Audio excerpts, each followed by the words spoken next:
Oi, gente, tudo bom? Aqui é a Rai, ou a Ray, como vocês preferirem me chamar. Hoje eu tô aqui para apresentar a vocês a conversa que eu tive com o Rafael, do Tabuleiro Acessível. O Rafael trabalha justamente trazendo acessibilidade dentro do nosso hobby para pessoas surdas, cegas ou baixa visão. Eu quero muito que vocês curtam essa entrevista e quero que ela seja o começo de uma conversa que a gente tem que ter como comunidade sobre como trazer mais e mais gente para abrigar dentro do nosso hobby que a gente ama tanto. Eu peço desculpas de antemão porque tivemos alguns probleminhas no áudio, mas tá tudo bem, tá dando para ouvir tudo. Bora comigo? Oi, gente, tudo bom? Hoje eu tô aqui com o Rafael do Tabuleiro Acessível. Ele trabalha justamente com essa questão incrível que a gente quer muito abordar e que a gente vai tentar trazer ao máximo, não só para Essen, mas para as nossas vidas no geral. Ele trabalha com acessibilidade de jogos para pessoas com deficiência visual e auditiva. Então, a gente está aqui para conversar com ele hoje. Eu queria pedir para você se apresentar, por favor, Rafael, e apresentar o seu projeto. Muito obrigado pela oportunidade, véi. É uma honra e uma felicidade muito grande estar participando da ESSEM. O Brasil está abrindo essa possibilidade de falar de acessibilidade em jogos de tabuleiro e isso é de uma alegria tamanha. Contando brevemente a história do tabuleiro acessível, ele foi criado quando eu estava na faculdade de psicologia, oitavo período. Eu já jogava os jogos de tabuleiro modernos e comecei a estudar Libras e me tornei intérprete. Foi tudo nesse meio tempo.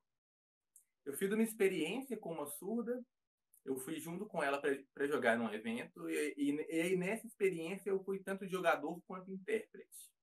O que eu confesso que não deu muito certo, porque eu acabei sendo mais intérprete do que jogador. Minhas jogadas foram muito automáticas, e houve um fenômeno nesse evento protótipo, que a gente jogou Castle of Burgundy, que é um jogo mega complexo que até hoje no planeta eu não consegui jogar. Nem um jogo de mesmo nível. E ela entendeu muito bem. Ele não teve espaço para um jogo de tamanha complexidade em oficinas até hoje. E aí a gente seguiu. Esse evento protótipo foi sozinho e eu consegui parceiros para trabalhar junto comigo. Jogadores, pessoal do RPG, outros intérpretes. E aí a coisa foi acontecendo para chegar na equipe que é hoje 15, 16 pessoas. Caramba, vocês são 16 pessoas que trabalham.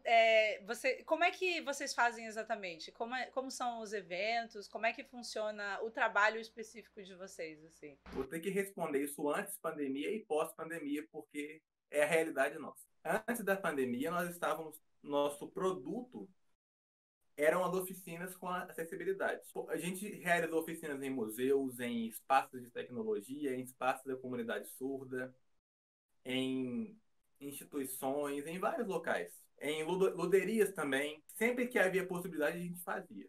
Em algumas era gratuito, dependendo do local, em algumas tinha um valor, mas tudo ia de acordo com a situação. Nós temos na equipe intérpretes, gamers, temos atualmente uma instrutora surda também, que aí ela trouxe a cultura surda para dentro ainda da equipe. E temos um narrador de RPG que narra para pessoas cegas. É o Diogo, né? Que a gente, inclusive, vocês que estão vendo aí, eu não sei qual das duas entrevistas vai sair primeiro, mas a gente tem também uma entrevista incrível com um cara que narra RPG para deficientes visuais, cegos e baixa visão, né?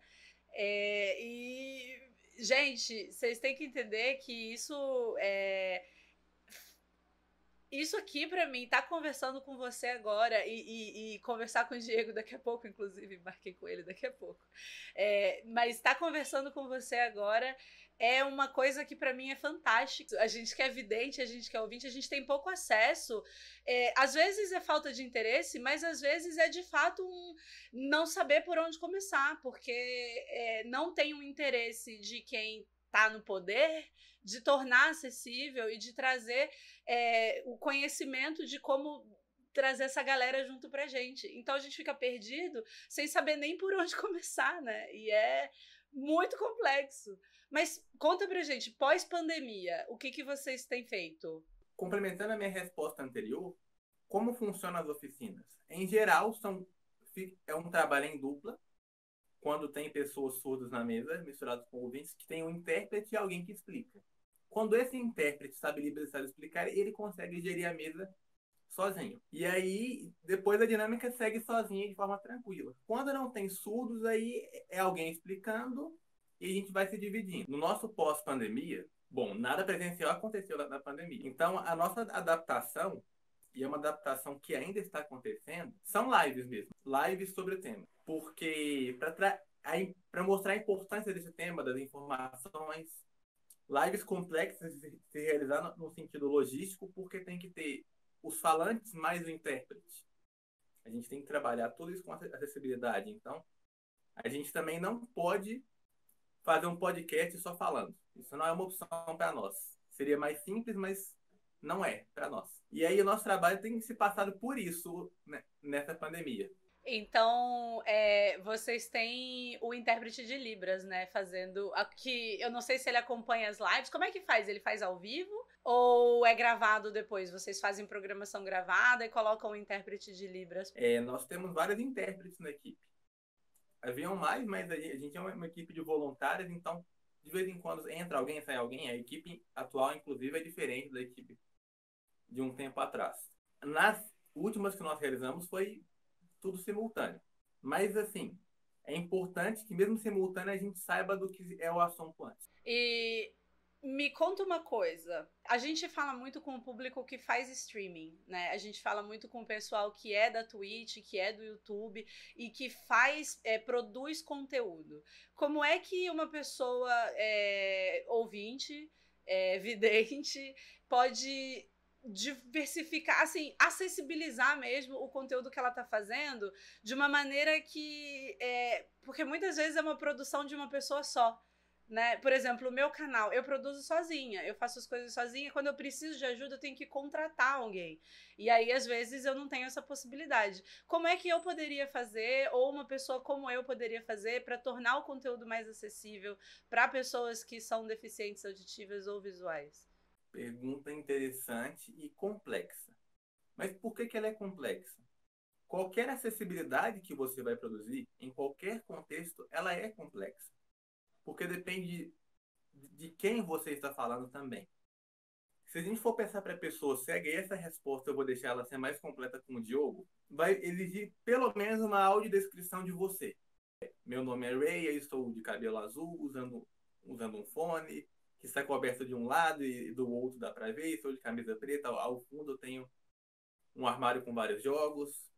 Iniciando assim, para que a pessoa cega já entenda onde você está e quem é você. E é uma coisa que a gente nem se toca de fazer, né? De apresentar o que a gente tá apresentando visualmente. E como eu faria se fosse uma pessoa que não ouve, né? Ou que ouve bem pouquinho? Como é que eu posso ajudar essa pessoa a ter acesso ao meu conteúdo?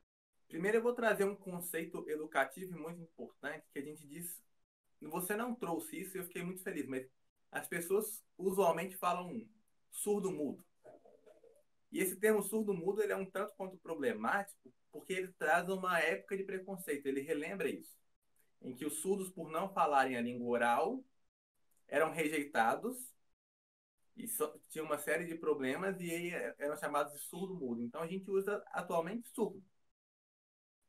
E surdo não no sentido de faltar audição, mas no sentido de uma cultura própria, de uma identidade própria.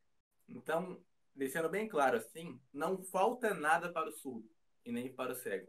Eles têm uma cultura e uma identidade própria. E são diversos tipos de surdos. Existe uma parcela da comunidade surda que não sabe Libras, e para essa, que tem o conhecimento do português, a legenda pode ser uma solução. Mas eles são uma quantidade relativamente grande de pessoas, mas não são todos. Então, não vai ter uma solução universal. A legenda é parte de uma solução. Para surdos que não sabem português, é realmente uma questão da Libras. E aí, são duas questões que poderiam acontecer. Ou você mesmo aprende Libras, ou tem-se um acordo para os canais começarem a ter tradução. É algo que seria essas duas hipóteses, em termos de pessoas surdas. É uma coisa que, quando a gente pensa no trabalho envolvido, né, na dedicação, porque fazer isso individualmente não resolve necessariamente o problema, né? O ideal seria que a gente tivesse um incentivo do governo para todo mundo aprender Libras. Libras é a segunda língua do Brasil, né? O pessoal esquece disso. E é uma língua. Eu tive um semestre de Libras na faculdade. Eu não sei praticamente nada, mas é uma língua fantástica e complexa, e as pessoas não entendem isso às vezes, né? Acham que é só mímica, tiram sarro putz, seria tão incrível se a gente conseguisse um fundo de vamos se apoiar aqui streamers, ou os grandes streamers fazerem botarem uma pessoa ou intérprete ali. É difícil porque as coisas são feitas live, né? E as coisas são feitas em horários bem alternativos e aleatórios. Mas seria legal se a gente, pelo menos para o conteúdo gravado, conseguisse fazer o mesmo tipo de financiamento coletivo que a gente faz para transformar os nossos RPGs em podcast, né? Tipo, poxa, eu posto um financiamento coletivo aqui e se eu atingir a meta tal, eu consigo transformar esse super RPG aqui num podcast, eu consigo editar esse super RPG aqui e transformar ele numa coisa legal. Por que a gente não começa a tentar incluir nas nossas metas uma questão da acessibilidade da Libras, né? Pegar o vídeo que a gente já gravou e colocar um intérprete para traduzir ali e tornar aquilo mais bacana e mais possível de assistir, né? Seria utopia. Eu diria que mais do que bacana é um princípio. Em teoria, todo mundo teria que ter acesso ao que acontece na sociedade. Mas não é o que acontece por questões econômicas, sociais, de gênero. E por aí vai. A teoria é uma coisa, a prática é outra. Então, por um princípio, seria legal e essencial que isso já estivesse acontecendo. Porque vamos trazer uma situação básica. Nós dois, videntes, ouvintes, a gente chega numa loteria, no espaço de jogos, entra e joga. Simples, entre aspas. Para um cadeirante, talvez já não seja tão simples. Olha que interessante. Ser cadeirante não atrapalha em nada jogar. Às vezes é o espaço que não entra uma cadeira de rodas. E é uma coisa mínima, né? Às vezes a gente não tem essa percepção de olhar e ver se o lugar que a gente está frequentando tem uma rampa de acesso. E a gente poderia, como consumidor, a gente tem esse poder, né? Eu e você, que não temos nenhum tipo de impedimento de acessar qualquer lugar. Nós que não somos cadeirantes, nós que ouvimos, nós que vemos, a gente podia começar a incentivar os lugares que a gente frequenta a serem acessíveis também, né? Então, preferir... Pô, tem 2 casas de jogo, depois da pandemia, né, galera? Tem 2 casas de jogos. A gente pode escolher ir naquela ali que nossa, vamos sempre, não sei o que lá, ou a gente pode tentar incentivar uma que tem uma ladeira de acesso, que abriga pessoas de todas as formas. Eu acho que a gente tem um poder de consumidor também, e a gente tem que pegar o nosso poder de consumidor e apoiar mercados que apoiem as minorias, né? A gente fala sempre, e é uma questão que eu bato muito, que a gente tem que apoiar as minorias políticas, e eu faço muita questão de puxar bastante para o meu lado, né? Eu sou mulher e eu apoio as mulheres e tento trazê-las comigo, mas isso não me impede de apoiar as outras minorias também e de tentar trazê-las junto o tempo inteiro. Então, uma questão que a gente tem que desenvolver como a gente. O Rafael é ouvinte, é vidente, não é cadeirante e tá aí super envolvido em trazer acessibilidade para as pessoas e dedica a sua vida a isso. A gente não precisa dedicar a nossa vida, mas a gente pode dedicar um pedacinho, né? Já ajuda. E olha que complexo. O cadeirante não atrapalha em nada o jogar em si. Quando a gente fala de pessoas cegas, é uma adaptação no jogo. Quando a gente fala de pessoas surdas, ou é uma adaptação com mediação, como nós fazemos, ou o próprio jogo ele tem uma adaptação que se dá na seguinte questão: o que para a pessoa surda é importante em um jogo? O jogo não pode ter muito português. Na verdade, preferencialmente, não dependa de leitura. Na verdade, do extremo oposto é que ele seja um jogo visual. Como é que a gente faz, então, para adaptar um jogo que já existe? Vamos tratar dos dois grupos um pouco separadamente? Como é que a gente faz, então, para pegar um jogo que já existe? Se eu sou uma empresa e eu quero adaptar o meu jogo e torná-lo mais acessível, como é que eu faço para pegar um jogo que já existe e adaptar ele dessa maneira para conseguir trazer mais gente? Sobre o jogo em si, para as pessoas surdas, o critério principal é que ele seja visual e sem dependência de leitura. Lembrando que o jogo ele pede autonomia, então a ideia é que a pessoa não jogue tendo que consultar alguém o tempo todo. Todo o restante do processo, que é inerente ao jogo, mas não é do jogo, que é, para você jogar o jogo, você tem que ser explicado. Como que você vai explicar isso para um surdo? Tem que ter a Libras. E aí existe a possibilidade de um manual traduzido. E aí tem que ser pensado muito bem, porque também não pode ficar um manual de meia hora traduzido e tem que ter o mesmo efeito de um manual de papel.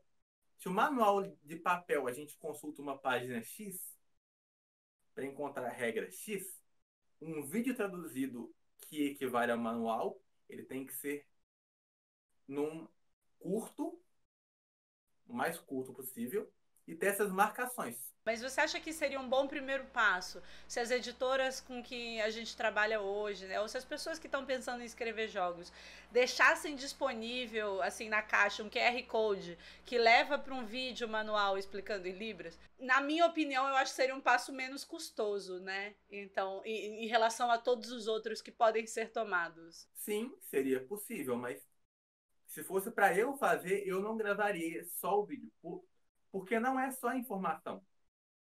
Quando a gente joga, a gente, por vezes, consulta só um setor. Ele tem que ter as mesmas funcionalidades do manual de papel.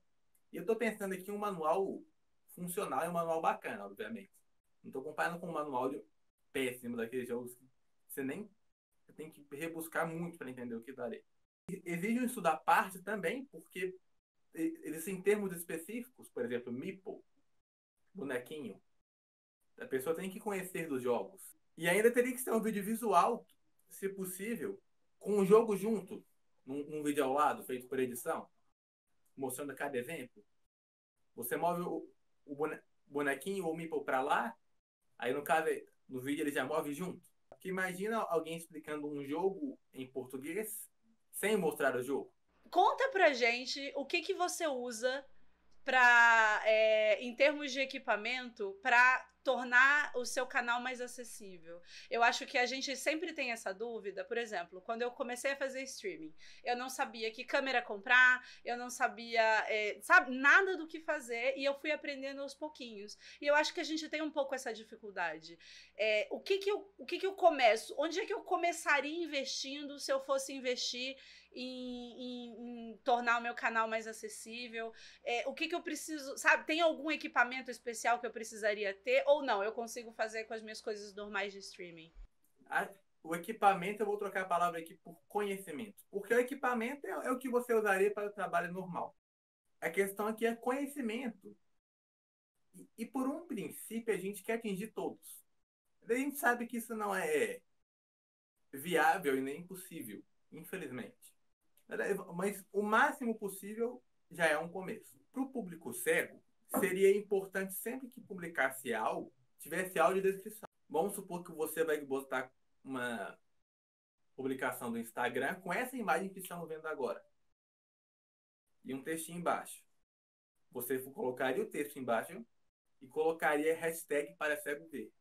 E é melhor que ele seja feito com o cego avaliando também, porque aí ele vai ver esse programa. Leu direitinho, se ele entendeu o que está ali. O Instagram e o Twitter, né, eles têm essa ferramenta incrível que é a legenda embutida na imagem, né? Você, quando posta uma imagem, se você não retweetar ou se você não trouxer de outra pessoa, quando você coloca ela ali, você já pode inserir uma descrição dela, né, embutida, assim.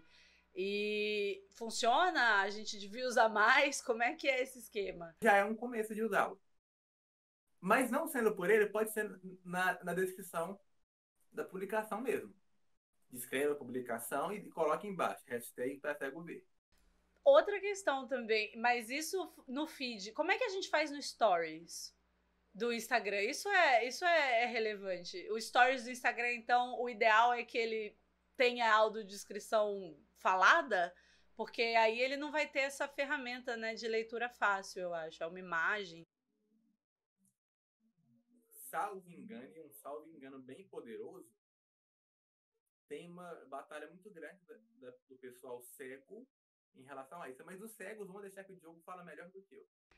Eu queria dizer também que bastante gente me perguntou sobre legenda na Twitch, e aí pesquisando, olha que incrível, né?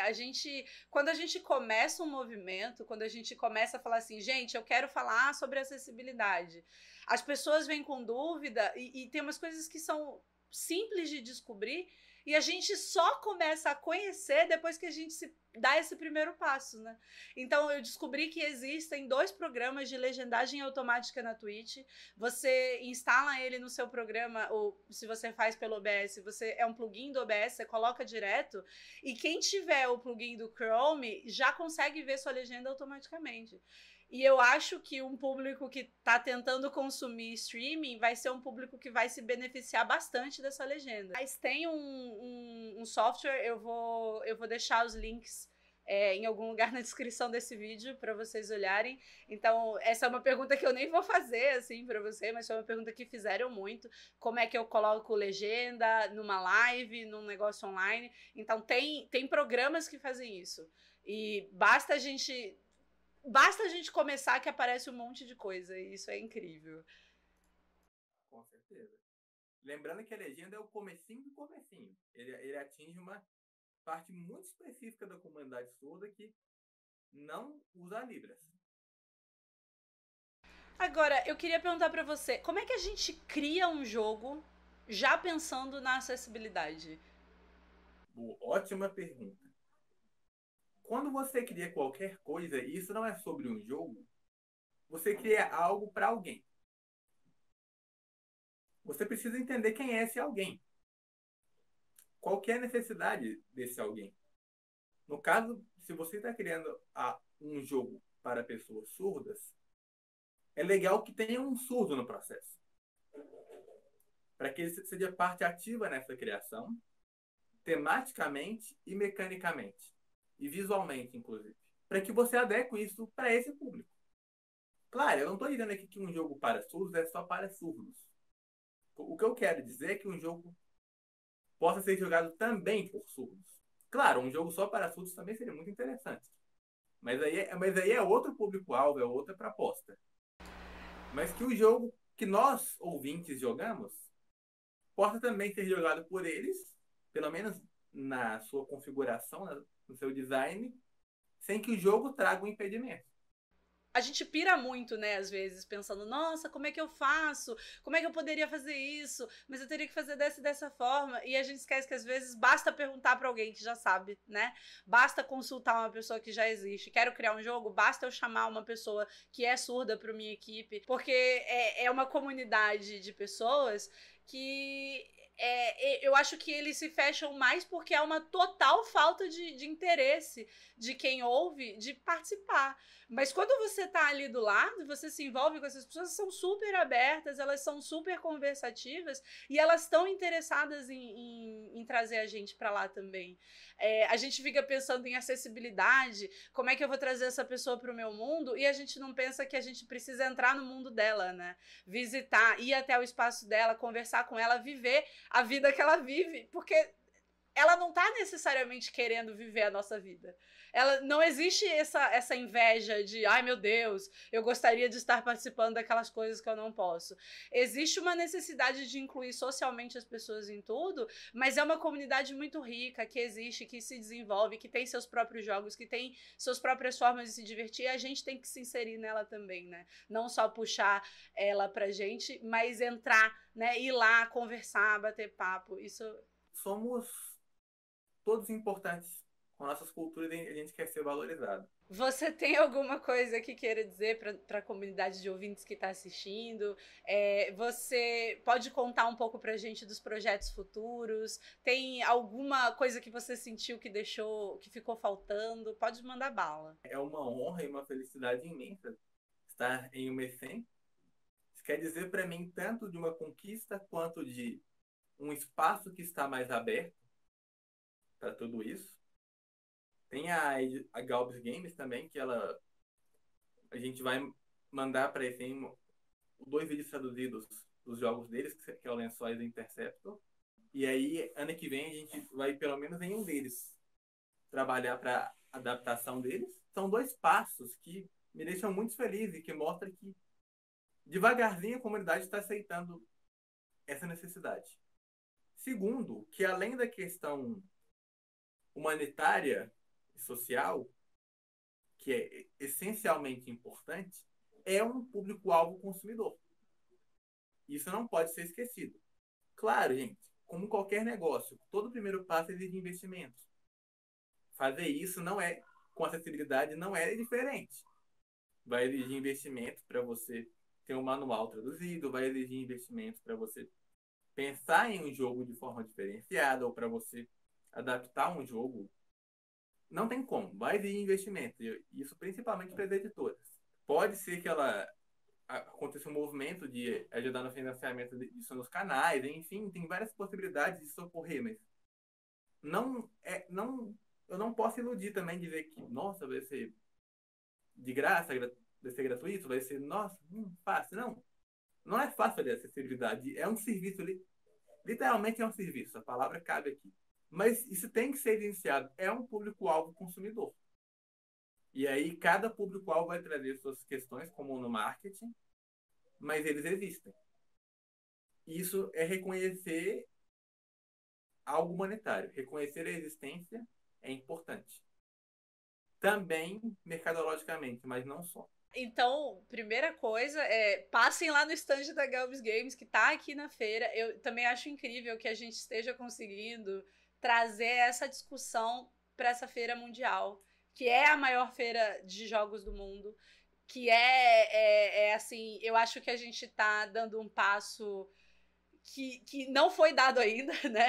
A gente está inaugurando uma discussão dentro dessa feira, né? Essa discussão já existe, obviamente, em vários lugares, né? De muitas maneiras, mas eu acho que dentro de uma feira desse porte é essencial que a gente traga isso. E é essencial que vocês, né? Todo mundo vá lá no stand da Galbs Games, ver essas adaptações, dar força para essa empresa, porque é o nosso poder de consumidor que vai ajudar eles a conseguirem fazer mais e mais acessibilidade.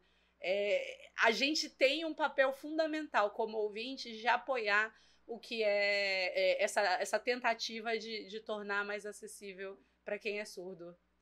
Lembrando que isso vai ocorrer na ESEM com os vídeos que já estão no YouTube do Interceptor e do Lençóis, com a tradução incluída. Muito bom. Pô, Rafael, você é uma pessoa que, de verdade, pode não significar muito, mas só de olhar assim já me enche de orgulho. Eu fico muito feliz de ter alguém aqui no Brasil junto comigo, né, que tá correndo atrás de fazer essas coisas. Fico muito feliz pela Galbs Games e eu acho que a gente devia incentivar o máximo possível.